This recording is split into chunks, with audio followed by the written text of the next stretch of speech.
அஸ்ஸலாமு அலைக்கும் வரஹ்மத்துல்லாஹி வபரகாத்துஹு. நாம் இப்போ என்ன செய்ய போகிறோன்னா, அடுப்பை பற்றி சட்டியை அடுப்பு மேலே வச்சு கறியை தாளசம் பண்ண போகிறோம். அதுக்கு இப்போது இந்த சட்டி நல்லா காஞ்சதுக்கப்புறம் எண்ணெயை ஊற்றுவோம். சரியா? இதுக்கு 4 ஸ்பூனு எண்ணெய் ஊற்றிருக்கேன். பிஸ்மில்லாஹிர் ரஹ்மானிர் ரஹீம். எண்ணெய் நல்லா சுட்டதுக்கப்புறம் மல்லி இலை, புதினா, கருவேப்பிலை கொஞ்சம் போட்டு நல்ல பொடி வெங்காயம் வெட்டி வச்சுருக்கேன், அதையும் போட்டேன். போட்டு இப்போ நம்ம நல்லா வசக்கிடுவோம். இதில் கறியை போட்டு இது 10 ரூபா பாக்கெட் தயிர், இதையும் அவ்வளோத்தையும் ஊற்றிக்கிடுவோம். ஊற்றி தேவைக்கு தகுந்தாப்புல உப்பை போட்டு நல்லா ஊற வச்சு அந்த வதக்கிற இது நல்லா வதங்கினதுக்கப்புறம் இதில் கொட்டிக்கிடுவோம். இப்போ வெங்காயம் நல்லா வதங்கிட்டு இப்போ இஞ்சி பூண்டு போடுவோம்.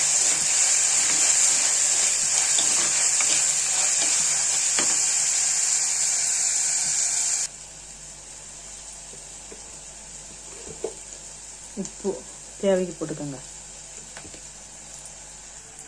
நல்ல பொன் நிறத்துக்கு வசங்கிட்டு தெரியுதா? இப்போ நம்ம இஞ்சி பூண்டு போடலாம்.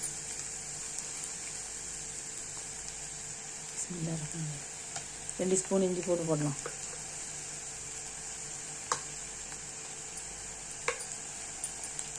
இஞ்சி பூண்டு போட்டு நல்லா வசக்கியாச்சு. இப்போ நம்ம இந்த கறியை தயிரில் ஊற வச்சு வச்சுருக்கோம்ல, அதை போட்டுருவோம்.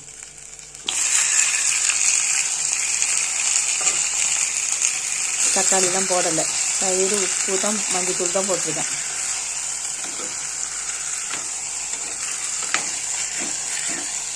இப்போ இது நல்லா தண்ணி நல்லா வதங்கட்டும். அது வரைக்கும் கொஞ்சம் நம்ம பொறுமையாக காத்திருப்போம். இப்போ இந்த கறியில் உள்ள தண்ணி ஃபுல்லாக வற்றினதுக்கப்புறம் நம்ம ஒரு மசாலா தயார் பண்ணி வச்சுருக்கோம். அந்த மசாலாவை இப்போ போடுவோம். இந்த மசாலாவில் நம்ம மல்லி, ஜீரகம் எல்லாமே போட்டு வச்சுருக்கோம். காரத்துக்கு கொஞ்சோன்னு வத்தப்பொடி போட்டுக்கிறோம். இதை அந்த கறியில் கொண்டு கொட்டுவோம். நம்ம ஒரு சொட்டு தண்ணி ஊற்றலை, எவ்வளோ தண்ணி ஊறி இருக்குது பார்த்தீங்களா?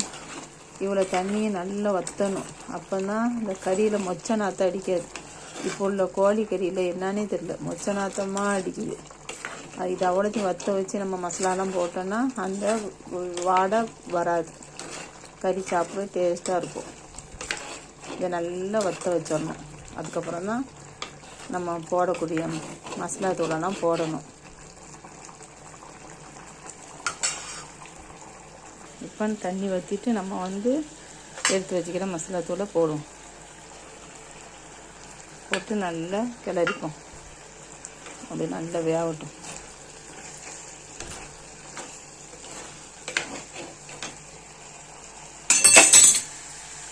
இப்போ பார்த்தீங்களா, நம்ம ஒரு சொட்டு தண்ணி இல்லாமல் வற்றிட்டு மசாலா தூளும் நல்லா அழகாக எண்ணெயிலேயே வதங்கி எண்ணெய் பிரிஞ்சிட்டு இப்போ நம்ம தண்ணி ஊற்றிக்கலாம். கூட்டுக்கு தேவையான தண்ணியை ஊற்றிக்கிறோம்.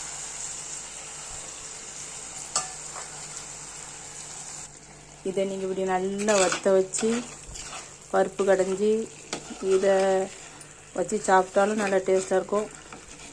உங்களுக்கு குழம்பு மாதிரி ஊற்றி கிரேவி மாதிரி ஊற்றிட்டிங்கன்னா கொஞ்சம் தண்ணியை ஊற்றிக்கிட்டு நீங்கள் சாப்பிட்டுக்கோங்க. உங்கள் தேவைக்கு எப்படி சாப்பிடணுமோ அதே மாதிரி நீங்கள் உங்கள் வசதிக்கு சாப்பிட்டுக்கோங்க.